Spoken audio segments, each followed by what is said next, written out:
the name of God, the compassionate, the merciful, hello everyone, and thanks for watching the new episode of the Fact series, in which we discuss international political matters every week. This is Foad Mahdavi, and in this episode, I have the honor of being the host of Dr. Kevin Barrett, a commentator and political analyst, and he is also a general practitioner. We are here to discuss the U.S. status and the upcoming presidential election of the U.S. Thank you for joining us, Dr. Kevin Barrett, and good to be with you. With you too. Thank you very much. For the first slide, I'd like to ask a seemingly simple question. How is President of USA elected? As far as I know, the final presidential election process in the US involves two stages, primary elections and nominating for party conventions. If possible, go into these two steps in more detail. Yes, go the ahead. presidential election system in the United States is kind of strange. And in fact, it's not, the way it works today is not precisely what the founding fathers who drafted the Constitution had in mind. At that time, originally, there were no political parties, and there was no provision for forming any political parties. In fact, the idea of having political parties was originally thought of as something that was negative and that should be avoided. But very quickly, people did form these parties. And so now the way the system works is essentially that there are two major political parties, the Democratic and Republican parties, which are financially supported by the wealthy establishment. And for all practical purposes, nobody has a chance of being elected president without running in those parties' primary elections in order to become the nominee of either the Democratic Party or the Republican Party. There are third parties, and they often feature better candidates, but they get no financial support, so they have no chance of winning. So essentially, each party has a process for selecting its nominee to run for president. And each party does this through primarily through what are called primary elections. So there are elections in each state, and people vote for who they think should be the nominee for that party.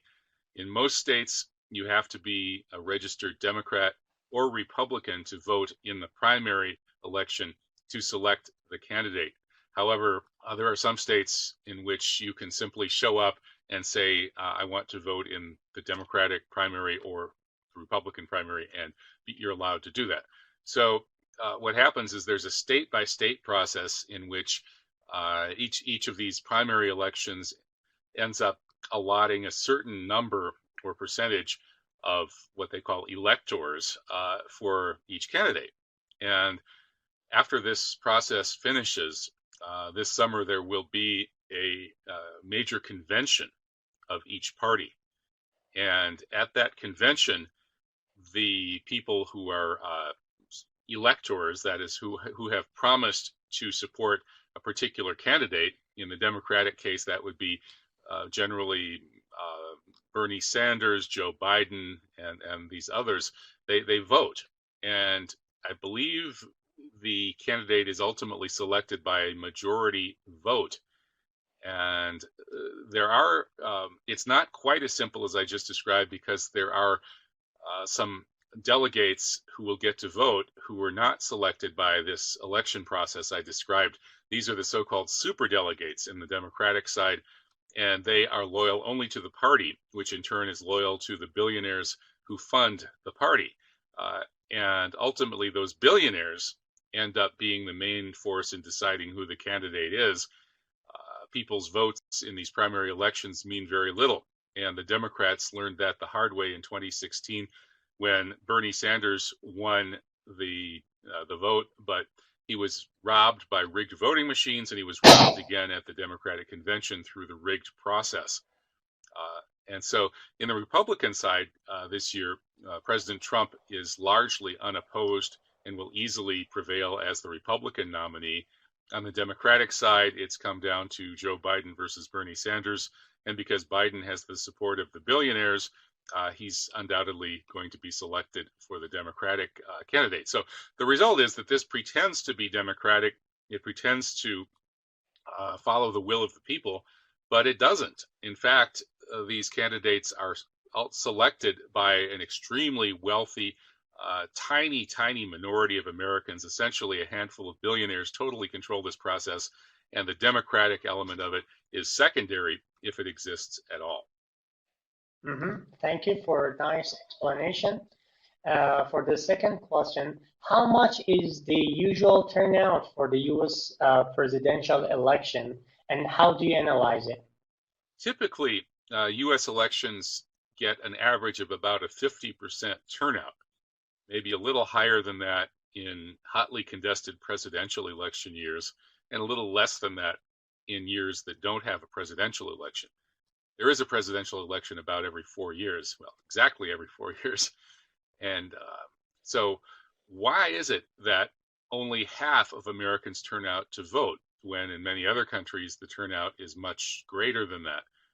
I think the answer is that Americans, by and large, understand, whether consciously or unconsciously, what I just said in my previous answer, which is that this system only pretends to be democratic, but in reality, it's plutocratic. It is, again, a tiny minority of politically active billionaires who completely dominate this process, and their will virtually always prevails. And then if it doesn't prevail, all sorts of other avenues are available for them to stop anything that they don't like. And so it's a very, ultimately a very corrupt and rigged process, and Americans have become pretty cynical. So half the American public recognizes that it really doesn't matter that much who they vote for, because ultimately their vote is not going to play much of a role, if any role, in determining what policies get enacted in Washington, D.C., or even to some extent at the state level. At the local level, sometimes we do see bigger turnouts when there is something that the community sees as very important, like building a new school, raising or lowering taxes and things like that.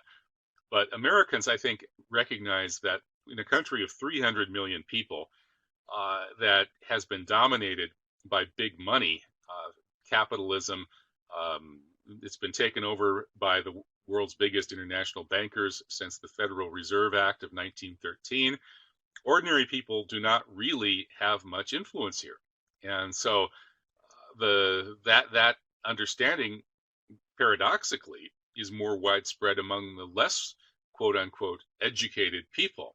The educated people imagine that they have a stake in the system, and they also have been brainwashed. Education is, to a certain extent, especially in the United States these days, more of a process of indoctrination than a process of teaching critical thinking. So paradoxically, the high school dropouts working as auto mechanics and janitors and things like that may have a better understanding of the fact that the system is rigged and that their vote means nothing than the more educated people, the teachers and the lawyers and the business gurus and executives and so on. Those who have more of a stake in the system naturally identify their own egos with that system, and they see the facade, the public relations image that's created to make it look like it's genuinely democratic, and some of them still believe in it. So that's why there's still roughly half of the American people who are still turning out to vote, despite the, if not meaninglessness, at least the relative irrelevance of elections in terms of how the society is actually governed. Great.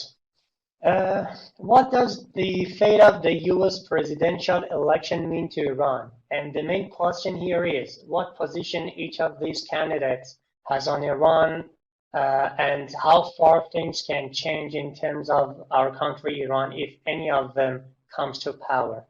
Well, actually, in some cases, elections actually do have an effect on policies. Now, it's not so much that the genuine will of the people is expressed in the elections as that different factions among the elite are vying for power.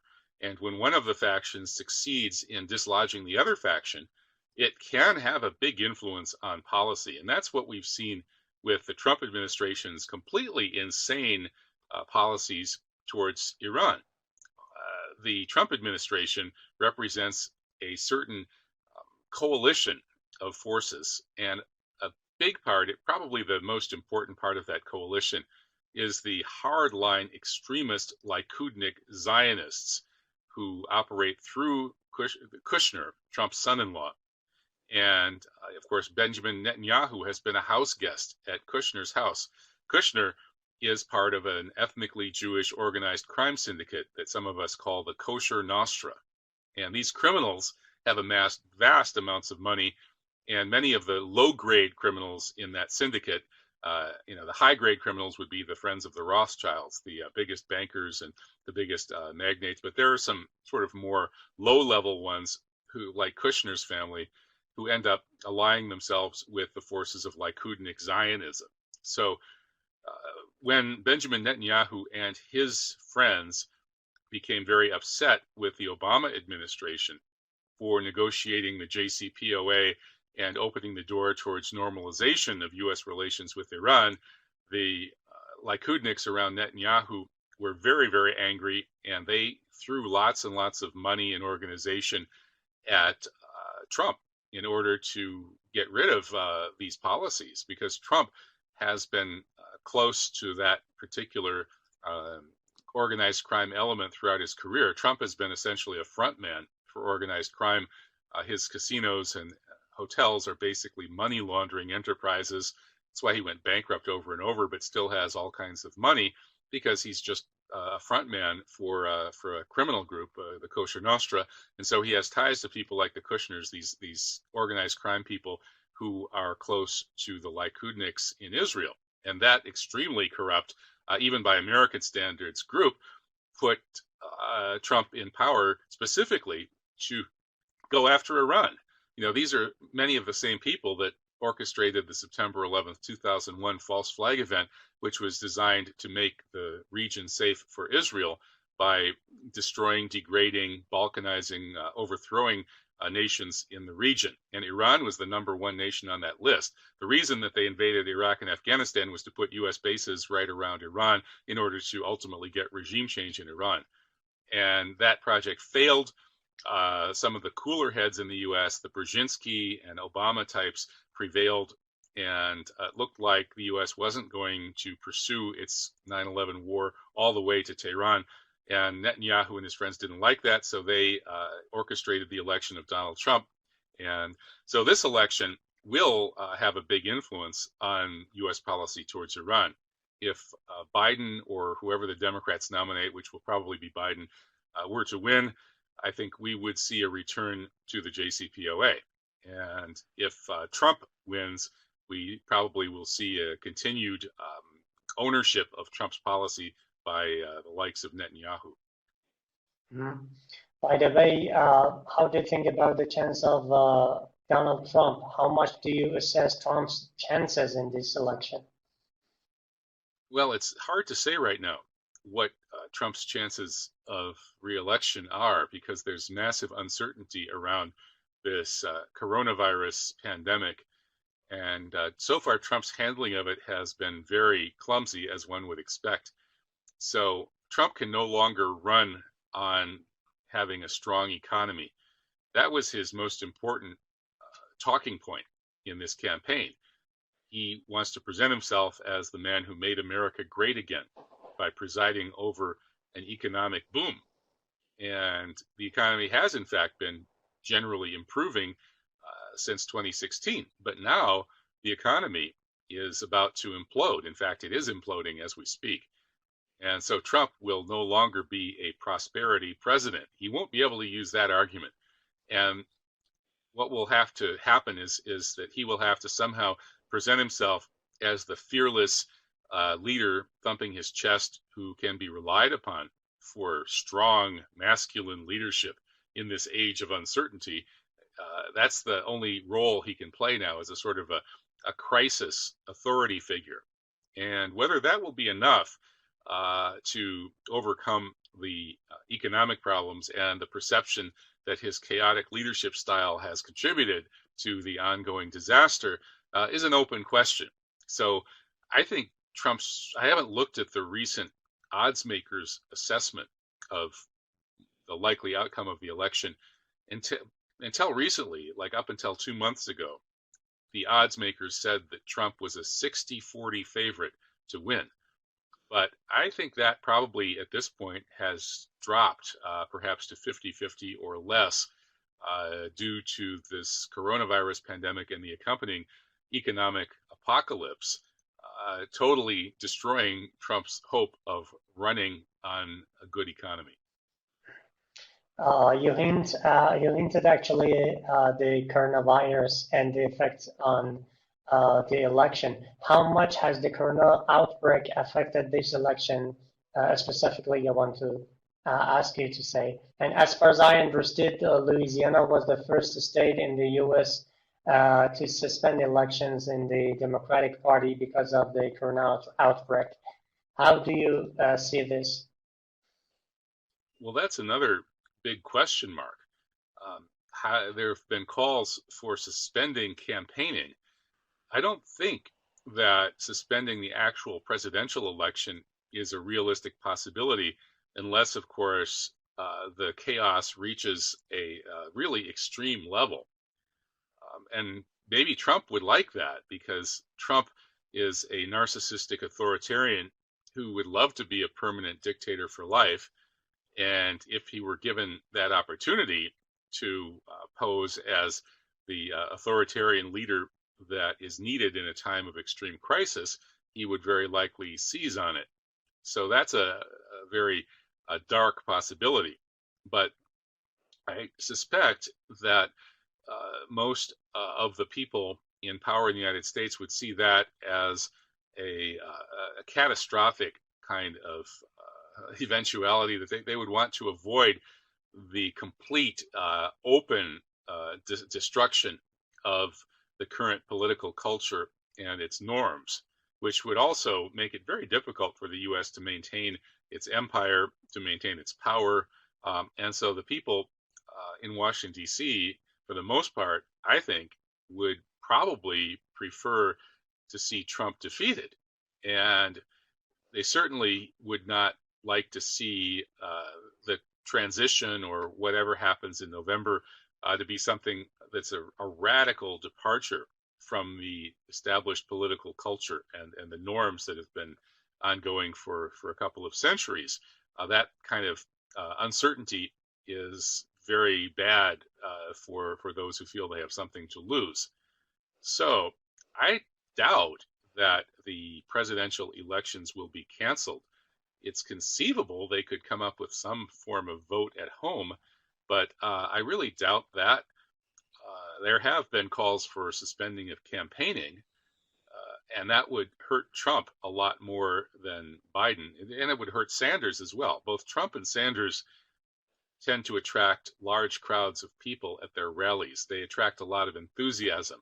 The followers of Trump and the followers of Sanders are very enthusiastic, and they will come out to see their candidates speak, and they will cheer and they will make a lot of noise.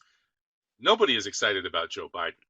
So if the campaign is suspended and there are no more big campaign events, which seems likely, that would favor Joe Biden because on the internet and in the media, Biden comes across as smooth and the kind of bland person that would be reassuring and would maybe assuage people's fears.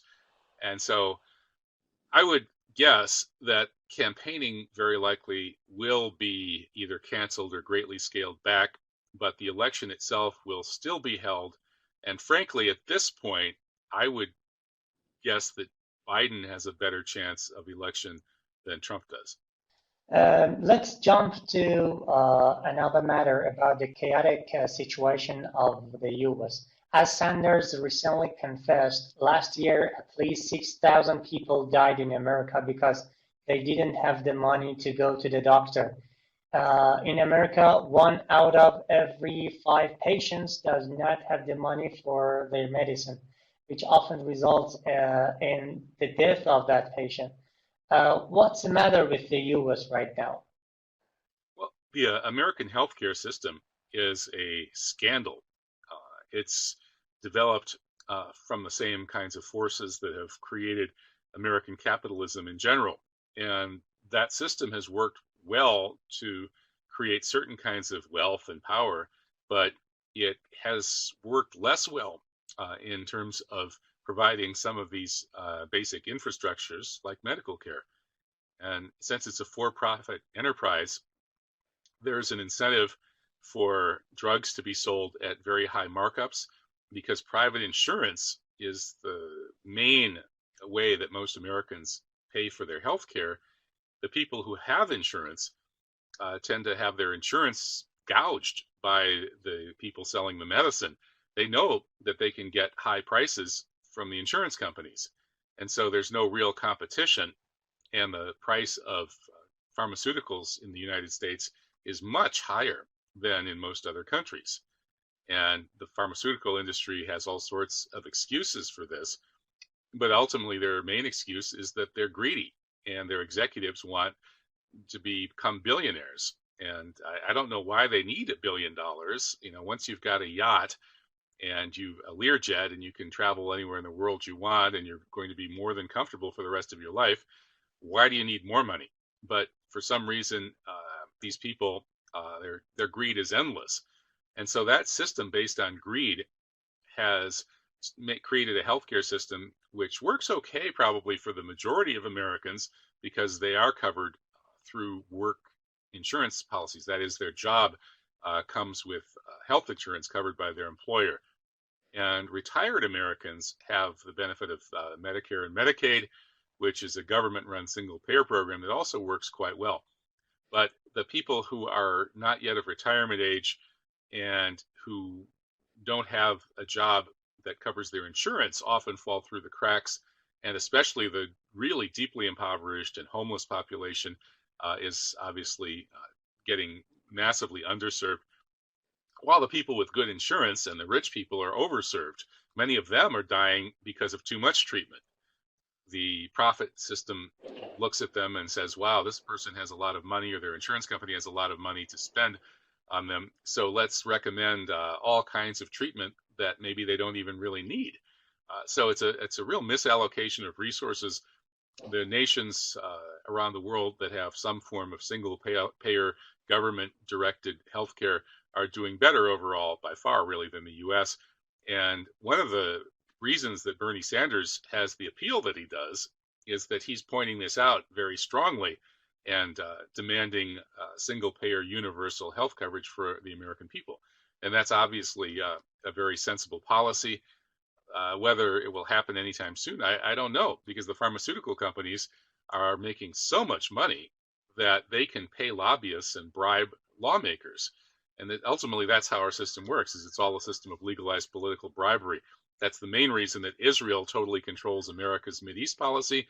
They bribe the legislators. And likewise, the pharmaceutical industry and other greed-directed sources control the medical system because they also are bribing the legislators. So whether public outrage can elect someone like Sanders or elect enough people that can see that we need a single-payer healthcare system is still an open question. Right.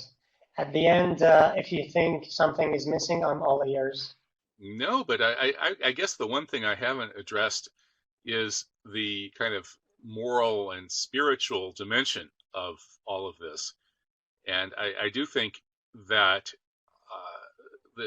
throughout all of history, what we call religion has played a very deep role in the way societies are organized, and specifically in helping people get beyond their narrow, egotistical, material self-interest and sacrifice for others, whether it's as simple as forming a family and restricting one's sexuality and vowing lifelong support and care for weaker people, women, children, and the elderly, and so on. All of this has been intimately linked with a religious revelation that explains the real orientation of human beings in the cosmos, and the fact that we need to submit to God, as we say in Islam, or otherwise give up that narrow egotistical part of ourselves for something bigger and take care of the weak and helpless. And this is something that the religion of Islam has very well, clear and well preserved. And this is something that we don't have in the United States. That's precisely what we're missing. So I often shock my fellow Americans by saying that the single quickest way to save America would be to have a mass spiritual awakening that led to mass conversions to Islam, especially in the African American community and other relatively powerless communities. But I guess that's another topic for another time. So thank you. Thank you very much. Dear Kevin Barrett, thank you for joining us again. I do really appreciate you to your noteworthy remarks, and I hope things are going well with you and your work, far away anything negative. Thank you very much. Well, thank you so much. Goodbye. Dear audience, thanks for watching this episode. That was another talk with Dr. Kevin Barrett, a commentator and political analyst from the US. Catch you later.